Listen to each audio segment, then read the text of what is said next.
or not transferred in 1989, but there's time for that.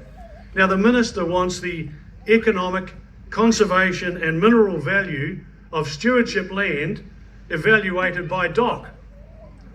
That's just not going to work. It's not going to work at all.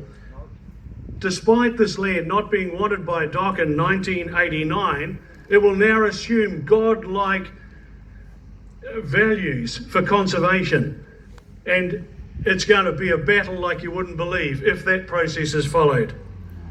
We talk about processing wind-blown logs after a storm. They fall on the roads. So what we've got to do is we cut them into a length 18 inches long, or there's a new measurement these days. They cut them into lengths and they throw them in the bush. We don't want to process them. We don't want jobs.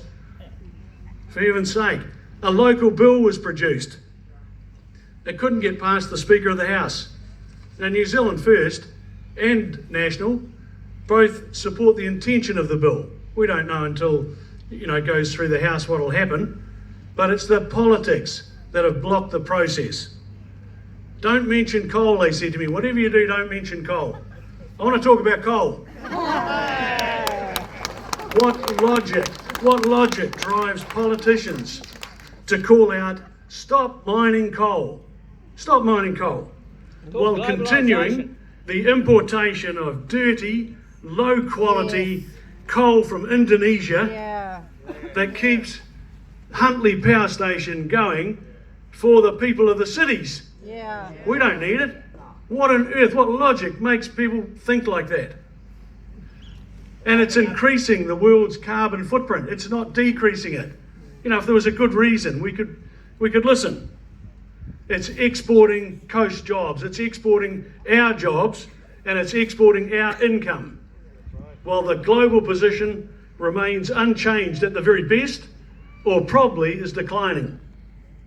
Our coast farmers have been cornered into accepting that they must enter the ETS within 5 years. The first and only country in the world to include agriculture in its ETS. The cost to our economy is like every other policy we've seen lately. We haven't got a bloody clue because no one's done the figures. We don't know. We don't know what the cost is. Let's be the 20th country in the world to join. Let's follow the others. Let's follow the big boys, because they're not going to join. This is not our nuclear free moment. This is our reduction in income moment. Now, the matter that brought me to this rally was the shock announcement as I was sitting sipping a latte in my mayoral office with my chains on. And it came over the radio that the Waitaha Power Scheme had been declined by Minister Parker, acting on behalf of the Conservation Minister. I spilt my latte. If you live in Grey, if you live in Westland, you are a shareholder in Westpower. Westpower it's my company, it's your company.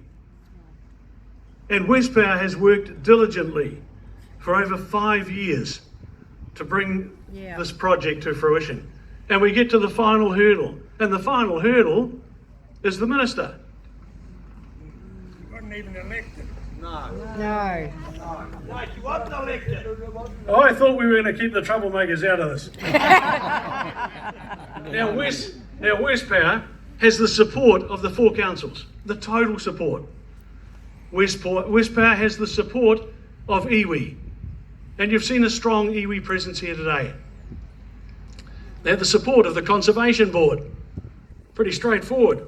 They've got the overwhelming support of the people from Karamea to Haast. They've got the overwhelming support. Do you support it? Absolutely. But the Minister says no. Now that's politics, folks. That's politics again. Thank you, Francis. This project is all about resilience for our communities. We will need as many advantages as we can possibly get when the Alpine Fault shifts, which it will do. It might not be in our lifetime. It's going to happen. Power is going to be critical. Small power plants, even better.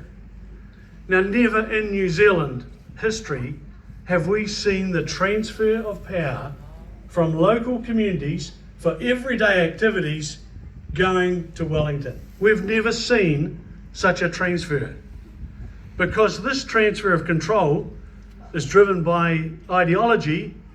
No cost and no effort to cost the changes has been made. And there's a reality. You cannot reduce regional New Zealand's income. You cannot reduce New Zealand's regional income by increasing costs without impacting on the whole of New Zealand in a very negative way. It's regional New Zealand that drives New Zealand.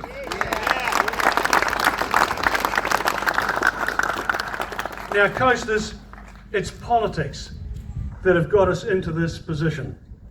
It's a position of concern, discontent. It's politics that will lead us out. And when the pendulum swings, it will swing further the other way than you would believe possible. When the people of regional New Zealand say enough is enough,